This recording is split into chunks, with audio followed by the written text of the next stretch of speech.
Pentol. Ya Mas, kalau pakai jarum pentol bisa, di logika saya pakai jarum suntik harusnya juga pasti bisa. Masa beda lagi dia bilang.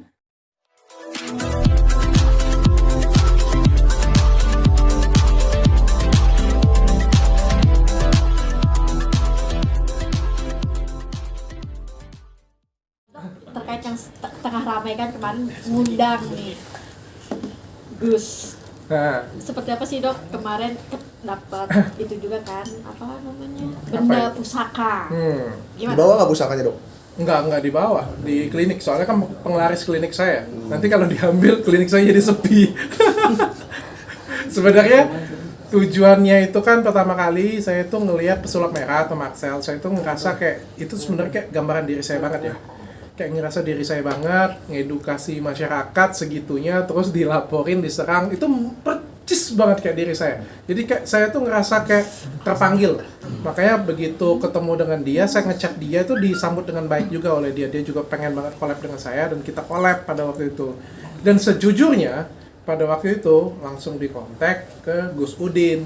Gus Udin ini mau datang ke tempat saya. Sejujurnya saya tuh nggak mau tayangin sebenarnya baik Gus Udin ataupun juga yang kemarin tuh Asosiasi Dukun tuh sebenarnya hampir nggak mau saya tayangin karena menurut saya tuh terlalu apa ya, mungkin dari awal tuh saya pengen konten saya itu benar-benar edukasi banget kayak gitu kan. Di Marcel pun yang saya bawa itu nggak perseteruannya. Saya tidak membawa perseteruan antara Gus Udin dengan Marcel, nggak ada sedikit pun. Kayak diadu kayak gitu punya apa yang dilakukan, nggak ada. Saya bahasin tentang edukasi semuanya. Tapi akhirnya saya putuskan untuk masukin Gus Udin ke dalamnya untuk pembelajaran untuk kita sama-sama. Nah, dan pada waktu itu saya sudah ambil posisi bahwa sebetulnya saya tidak percaya.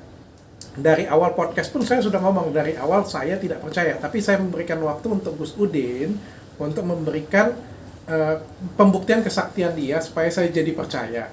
Tapi kan ternyata sampai akhir juga beliau tidak membuktikan apapun, malah ternyata menemukan suatu benda dan juga itu pun juga terciduk juga oleh kamera.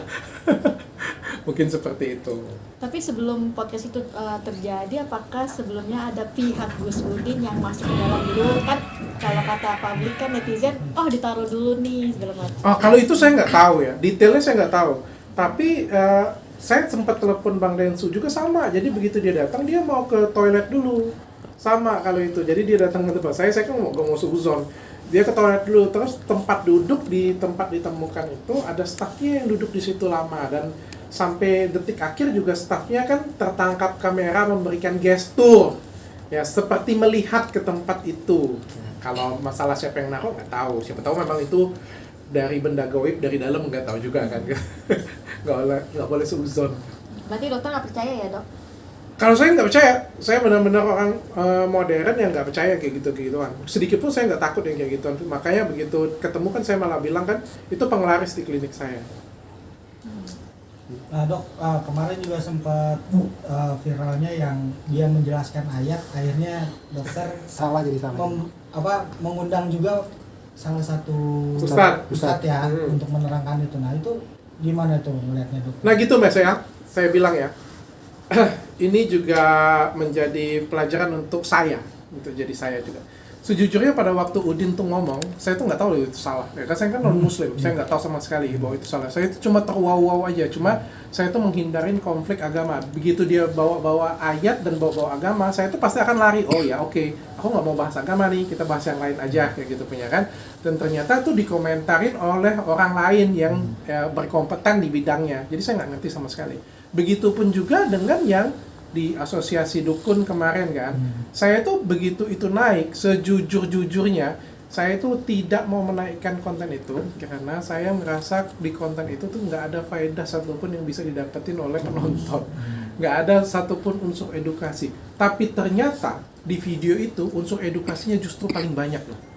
Kenapa? Karena setelah video itu naik, video itu banyak banget di stitch orang dan justru dijelaskan oleh banyak gus, banyak kiai, banyak ulama menjelaskan setiap detail dari awal sampai akhir. Pokoknya stitchnya tuh nggak putus-putus semuanya dijelasin. Justru edukasinya jadi dapat. Bayangkan sesuatu hal yang saya anggap nggak berfaedah, justru faedahnya itu jauh lebih besar daripada video edukasi saya yang lainnya. Nah Terus dari asosiasi dukun kemarin tuh sebenarnya yang bikin mereka akhirnya mensomasi dokter itu apa sih? Nah itu saya juga bingung. Aku tuh juga bingung sih. Aku tuh sampai kasih ke pengacara aku kan, ini deliknya yang mana ya? Kok aku bisa dilaporin ya? Kok bisa diterima? Kok masih ketawa? Aku tuh juga bingung yang mana. Kan kita kan di situ kan, saya kan nanya, Mas Jindannya bisanya apa? Kayak gitu, punya kemampuannya apa? Dia bilang dia bisa ramal. Terus dia bilang dia kebal tembak. Oh iya, kalau kebal tembak berarti kebal ini dong. Saya bilang, boleh nggak tes? Dia bilang kayak gitu. Kan dia tes. Terus kalau dia nggak bisa, kok nyalain saya? Kalau dia bisa, dia dapat iPhone. Nggak bisa, gue dapat LP. Itu sampai jadi meme dok, yang dokter mau pakai jarum dokter itu. Iya, terus yang lucunya lagi kan yang kasih semangat kan pengacaranya sebenarnya. Kan pengacaranya yang bilang, iPhone. Kasih tunjuk kita laki-laki katanya seperti itu. Terus saya nggak bisa setir. Yang saya pikir akan viral justru adalah kejadian yang agak akhir, di mana dia sedikit meremehkan salah satu ustadz di Indonesia ya kayak gitu. Saya pikir itu yang akan viral. Saya nggak nyangka yang viral tuh menit 44. Di mana pembuktian pakai jarum suntik. Kan saya nggak bisa, dan dia tersinggung karena apa ya? Beliau tersinggung tuh karena menganggap pencemaran nama baik beliau kayak gitu ya. Kan saya nggak bisa prediksi yang mana yang bakal viral. Ternyata yang viralnya itu, nggak tahu gue yang belajar dari situ maksudnya dokter sampai bikin satu sayembara yang siapapun yang kebal lo datang ke podcast gue kasih lu duit 100 juta itu gimana? Nih ya, ini catatan ya, ini dipelintir oleh media nih. Sayembara dengan tantangan itu berbeda. Ya, kalau tantangan itu, saya tantang nih 1 lawan 1. Ya, dia pukul, saya pukul. Dia potong, saya potong. Dia bacok, saya bacok. Itu namanya tantangan. Ini sayembara. Sayembara itu pernah nggak lihat sih raja yang memberikan sayembara? Artinya kalau ada yang bisa, ya saya wow dan saya berikan hadiah.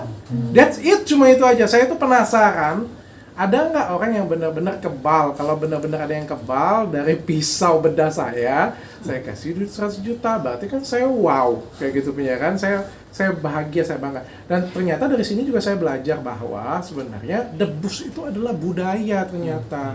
Debus itu bukan apa ya, ilmu-ilmu dukun kesaktian atau apalah kayak gitu punya. Nah itu juga akan saya bahas nanti di podcast saya untuk selanjutnya nanti. Dokter dibilang juga katanya melanggar kode etik karena akan nyuntik dengan alat seperti itu.